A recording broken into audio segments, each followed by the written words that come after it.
चिड़िया की कहानी bird story in Hindi for kids.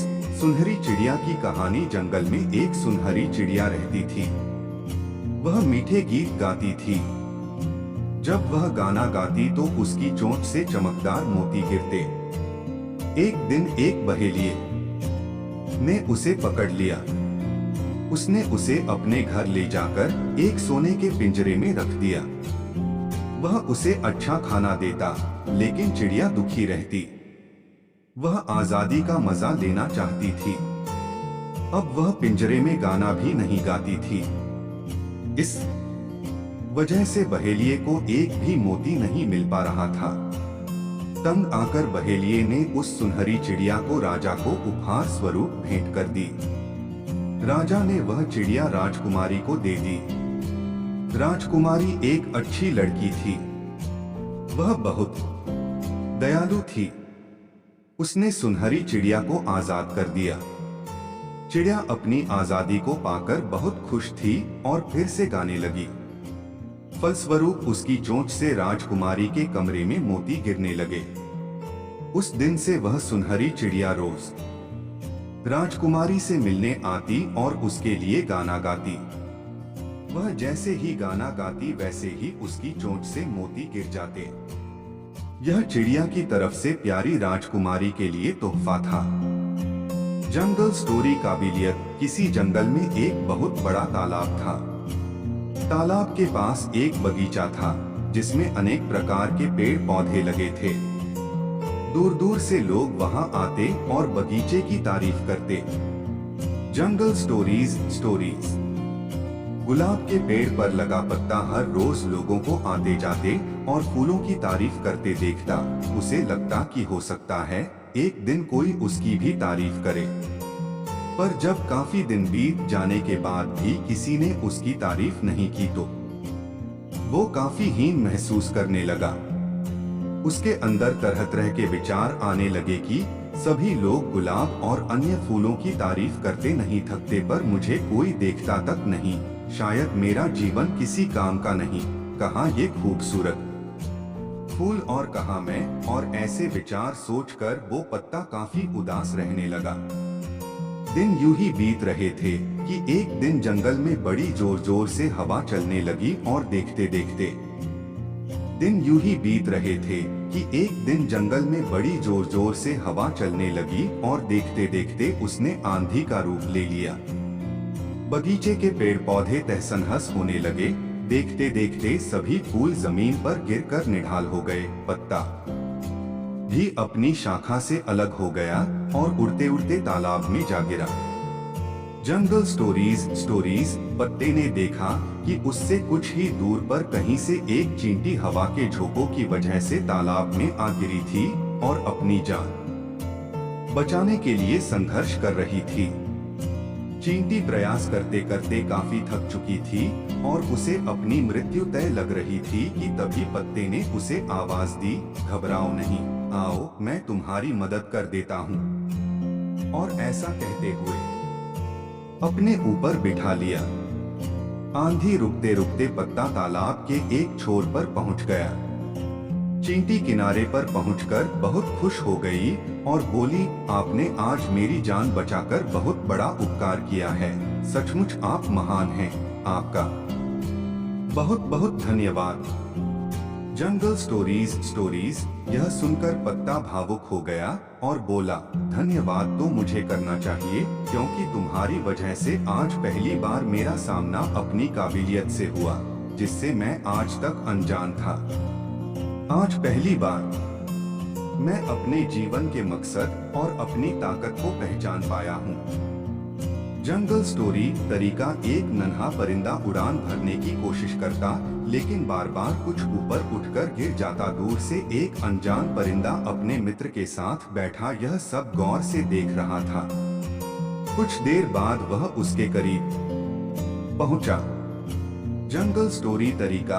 एक नन्हा परिंदा उड़ान भरने की कोशिश करता, लेकिन बार बार कुछ ऊपर उठकर गिर जाता। दूर से एक अनजान परिंदा अपने मित्र के साथ बैठा यह सब गौर से देख रहा था।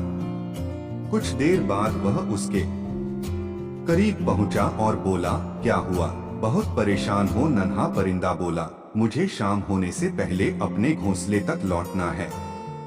उड़ान भरना अभी ढंग से नहीं आता। क्या आप मुझे उड़ना सिखा सकते हैं? जंगल स्टोरीज परिंदा बोला, जब उड़ना सीखा नहीं तो इतना दूर निकल आने की क्या जरूरत थी। परिंदा बोला, जब उड़ना सीखा नहीं तो इतना दूर निकल आने की क्या जरूरत थी। वह नन्हे परिंदे का मजाक उड़ाने लगा। अनजान परिंदा हंसते हुए बोला, देखो हम तो उड़ान भरना जानते हैं और अपनी मर्जी से कहीं भी जा सकते हैं।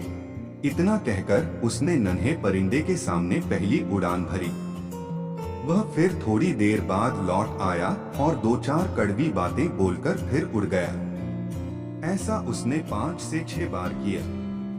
जंगल स्टोरीज एक बार जब वह वापस लौटा तो नन्हा परिंदा वहां नहीं था। यह देख अनजान परिंदा खुश होते हुए अपने साथी से बोला, आखिर उस नन्हे परिंदे ने उड़ान भर ही ली। साथी बोला, तुम इतना खुश क्यों हो रहे हो? तुमने तो उसका इतना मजाक बनाया था। जंगल स्टोरीज वह बोला, वास्तव में यह मेरा उसे उड़ना सिखाने का एक तरीका था। मैं उसके लिए अजनबी था। यदि उसे सीधे तरीके से उड़ना सिखाता तो वह पूरी जिंदगी मेरे एहसान तले दबा रहता। उसे दूसरों से मदद मांगने की आदत पड़ जाती। जब मैंने उसे कोशिश करते हुए देखा तभी समझ गया था कि इसे बस थोड़ी सी दिशा देने की जरूरत है और वह मैंने बार बार उसके सामने उड़ते हुए उसे दे दी। अब वह खुद उड़ता रहेगा और दूसरों से मदद कभी नहीं मांगेगा। वास्तव में सच्ची मदद वही है जो मदद पाने वाले को यह महसूस ही न होने दे कि उसकी मदद की गई है। गुब्बारे वाला की कहानी, जो आपको सोचने पर मजबूर कर देगी। गुब्बारे वाला की कहानी अक्सर हम किसी सफल व्यक्ति को देखते हैं तो उसकी वेशभूषा और रंग रूप बनावट से प्रभावित होते हैं और सोचते हैं, काश हम भी ऐसे होते हैं तो शायद हम भी वैसे ही सफल होते। लेकिन वास्तविकता यह होती है कि वह व्यक्ति अपने वेशभूषा और रंग रूप से नहीं बल्कि अपने गुणों के कारण ही सफल होता है। तो चलिए आज इस पोस्ट इसी सोच पर आधारित गुब्बारे वाला की कहानी, गुब्बारे वाला हिंदी कहानी बताने जा रहे हैं, जो कि हम सभी को यह कहानी प्रेरणा देती है। एक आदमी गुब्बारे बेचकर जीवन यापन करता था। वह गांव के आसपास लगने वाली हाटों में जाता और गुब्बारे बेचता। बच्चों को लुभाने के लिए वह तरह तरह के गुब्बारे रखता, लाल, पीले, हरे, नीले। और जब कभी उसे लगता कि बिक्री कम हो रही है, वह झट से एक गुब्बारा हवा में छोड़ देता, जिसे उड़ता देखकर बच्चे खुश हो जाते और गुब्बारे खरीदने के लिए पहुंच जाते। इसी तरह एक दिन वह हाट में गुब्बारे बेच रहा था और बिक्री बढ़ाने के लिए बीच बीच में गुब्बारे उड़ा रहा था। पास ही खड़ा एक छोटी बच्ची ये सब बड़ी जिज्ञासा के साथ देख रहा थी। इस बार जैसे ही गुब्बारे वाले ने एक सफेद गुब्बारा उड़ाया, वह तुरंत उसके पास पहुंचा और मासूमियत से बोली, अगर आप ये काला वाला गुब्बारा छोड़ेंगे तो क्या वो भी ऊपर जाएगा? गुब्बारा वाले ने थोड़े अचरज के साथ उसे देखा और बोला, हाँ बिल्कुल जाएगा। बेटी, गुब्बारे का ऊपर जाना इस बात पर नहीं निर्भर करता है कि वो किस रंग का है, बल्कि इस पर निर्भर करता है कि उसके अंदर क्या है। गुब्बारे वाले की यह बात सुनकर छोटी ची को यह समझ आ गया था कि गुब्बारा रंग बल्कि अपनी गुणों के आधार पर ऊपर उड़ता है। यानी खाली गुब्बारे को उड़ाया जाए तो वह नहीं उड़ेगा, बल्कि वह अंदर भरी गई हवा के साथ ही उड़ सकता है। कहानी से शिक्षा ठीक इसी तरह हम इंसानों के लिए भी ये बात लागू होती है।